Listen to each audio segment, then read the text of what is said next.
Durante 100 años, la neurociencia oficial enseñó que el cerebro adulto era esencialmente inmutable. La doctrina dominante, resumida por Santiago Ramón y Cajal en 1928, afirmaba que las vías nerviosas del adulto eran fijas, terminadas e inmutables. Cajal era el neurocientífico más importante de su época, y en muchas cosas tenía razón. Describió con precisión sin precedentes la estructura de la neurona, la sinapsis y los circuitos cerebrales básicos. Pero en esto, la inmutabilidad del cerebro adulto, su autoridad instaló una creencia que tardaría décadas en ser desafiada. La consecuencia fue profunda. Si el cerebro adulto no cambia, aprender cosas radicalmente nuevas después de los 30 es inútil. El deterioro cognitivo es inevitable. No hay nada que hacer. Esta idea permeó la medicina, la educación y la cultura popular durante la mayor parte del siglo XX. La primera grieta apareció en 1949, cuando Donald Hebb propuso en su libro The Organization of Behavior que el aprendizaje debe tener una base física en el cerebro. Cuando dos neuronas se activan simultáneamente de forma repetida, la conexión entre ellas se fortalece. Neuronas que se activan juntas, se conectan juntas. Era una hipótesis. Tardó 24 años en ser confirmada experimentalmente. En 1998, Peter Eriksson, neurocientífico sueco trabajando en la Universidad de Gotemburgo, publicó en Nature Medicine un estudio que cambió la neurociencia. Usando una técnica que permitía marcar células en división activa, Eriksson demostró que el hipocampo humano adulto, en personas de 57 a 72 años, con diagnóstico de cáncer terminal, contenía neuronas nuevas que habían sido generadas recientemente, marcadas por el trazador antes de la muerte.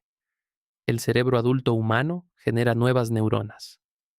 En el hipocampo, a los 57, a los 72, en cualquier edad. Este hallazgo, la neurogénesis adulta, destruyó 102 años de dogma sobre la inmutabilidad del cerebro. Pero no fue el final de la historia. Eriksson también identificó lo que regula esa neurogénesis. El ejercicio aeróbico la aumenta drásticamente. La sed en tarismo la suprime. El estrés crónico la inhibe. La meditación la favorece. El sueño profundo la consolida. La privación de sueño la bloquea. Las nuevas neuronas no aparecen por sí solas. Responden exactamente a las mismas intervenciones que hemos visto en los videos anteriores.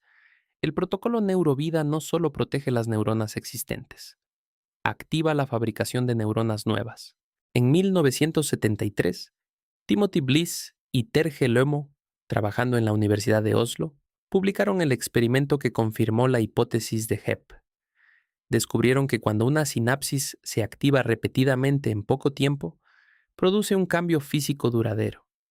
La conexión se vuelve más eficiente, más sensible, más fuerte. La llamaron potenciación a largo plazo. Long Term Potentiation, LTP. Es el mecanismo físico del aprendizaje y la memoria. Cuando aprendes algo nuevo, las neuronas involucradas en ese aprendizaje liberan glutamato, el principal neurotransmisor excitatorio. Con repetición, los receptores AMPA en la sinapsis receptora aumentan. Los receptores NMDA se activan como detectores de coincidencia y se inicia una cascada molecular que resulta en el engrosamiento de la espina dendrítica.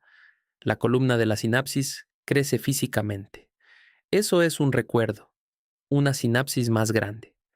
La LTP explica por qué la repetición distribuida en el tiempo funciona mejor que el bloqueo de estudio, por qué el sueño consolida lo aprendido durante el día, y por qué el estrés crónico, que eleva el cortisol, revierte la LTP y debilita la sinapsis del hipocampo. Lo opuesto de la LTP, la depresión a largo plazo, LTD, debilita las conexiones que no se usan, explicando el fenómeno úsalo o piérdelo. La plasticidad cerebral no es uniforme a lo largo de la vida. El cerebro tiene periodos críticos, ventanas temporales, durante el desarrollo en las que ciertos tipos de aprendizaje ocurren con una facilidad sin igual. La adquisición del lenguaje materno tiene un periodo crítico hasta los 7 años. La visión binocular se establece en los primeros años de vida. El aprendizaje musical absoluto, oído perfecto, es dramáticamente más fácil antes de los 9 años. Esto es real y está bien documentado. Pero la conclusión equivocada que muchos extraen es que fuera de esos periodos, el aprendizaje es fundamentalmente inferior o imposible a nivel estructural. La evidencia no apoya esa conclusión. Lo que cambia con la edad no es la capacidad de aprender, es la velocidad de consolidación y el tipo de plasticidad dominante. En adultos mayores, la plasticidad se basa más en la potenciación de redes existentes que en la formación de circuitos completamente nuevos. Pero Dragansky et al. 2004, en Nature, demostraron que adultos que aprendieron a hacer malabares en 3 meses mostraron incrementos medibles de materia gris en regiones visuales motoras, y que esos incrementos revertían parcialmente si dejaban de practicar. El cerebro adulto responde al entrenamiento de forma estructural, medible y reversible. La neurociencia ha identificado 4 intervenciones que potencian la neuroplasticidad, con evidencia robusta y replicada. Primero, el ejercicio aeróbico. Ya sabemos que libera BDNF, el factor que activa la neurogénesis en el hipocampo y que fortalece la LTP. Pero además, el ejercicio aumenta el flujo sanguíneo cerebral, entrega más glucosa y oxígeno a las neuronas activas y produce un estado de alerta relajada en la corteza prefrontal, que es el estado óptimo para el aprendizaje profundo. Segundo, el aprendizaje de habilidades nuevas y genuinamente desafiantes, no crucigramas ni apps de entrenamiento cerebral, sino aprender algo que requiera coordinación motora, atención sostenida y novedad real. Dragansky demostró cambios estructurales medibles en 3 meses de aprendizaje motor. Un instrumento musical, un idioma nuevo, un deporte técnico. Tercero, el sueño profundo. Durante el sueño de ondas lentas, el hipocampo reproduce los aprendizajes del día y los transfiere a la corteza para consolidación. Sin sueño, la LTP no se consolida. El aprendizaje no se guarda. Cuarto, la meditación, que como vimos en V34, reduce el cortisol que suprime el BDNF y aumenta la densidad cortical en regiones de atención y conciencia. La neuroplasticidad es bidireccional. El cerebro no solo forma conexiones nuevas y benéficas, también puede reforzar patrones disfuncionales y perder conexiones útiles. Esto es la neuroplasticidad negativa. Y tiene 2 formas principales. Primera, el estrés crónico. El cortisol elevado de forma sostenida, como vimos en V32 y V35, produce atrofia dendrítica en el hipocampo.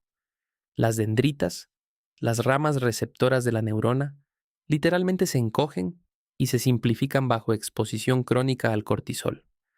Esto reduce la capacidad de LTP, es decir, dificulta formar nuevos recuerdos, y al mismo tiempo, el estrés crónico potencia la amígdala, reforzando los circuitos de amenaza y miedo.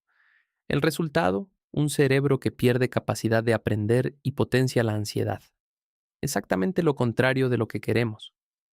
Segunda, el sedentarismo cognitivo. Cuando el cerebro no recibe desafíos nuevos, las sinapsis poco usadas se podan activamente. La LTD, depresión a largo plazo, debilita las conexiones que no se ejercitan. Las pantallas pasivas, scrolling, videos sin esfuerzo mental, no solo no activan neuroplasticidad, pueden reforzar circuitos de recompensa dopaminérgica a corto plazo, mientras suprimen la red prefrontal responsable del aprendizaje profundo.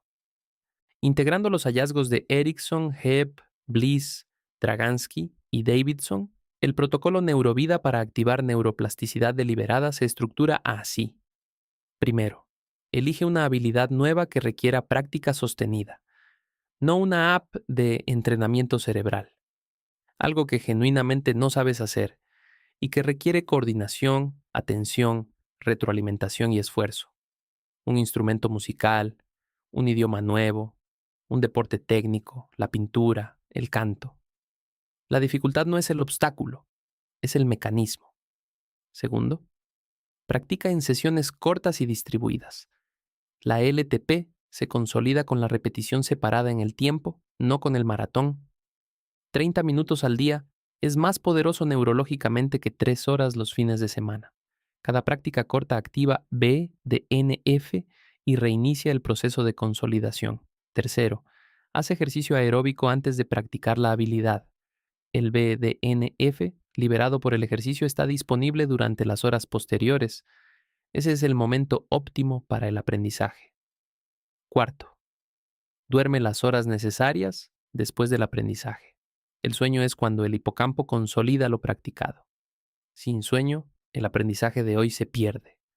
Quinto, protege tu corteza prefrontal del scrolling pasivo antes de practicar. La atención profunda requiere un córtex prefrontal que no haya sido fragmentado por 20 minutos de estímulos de alta frecuencia y bajo esfuerzo.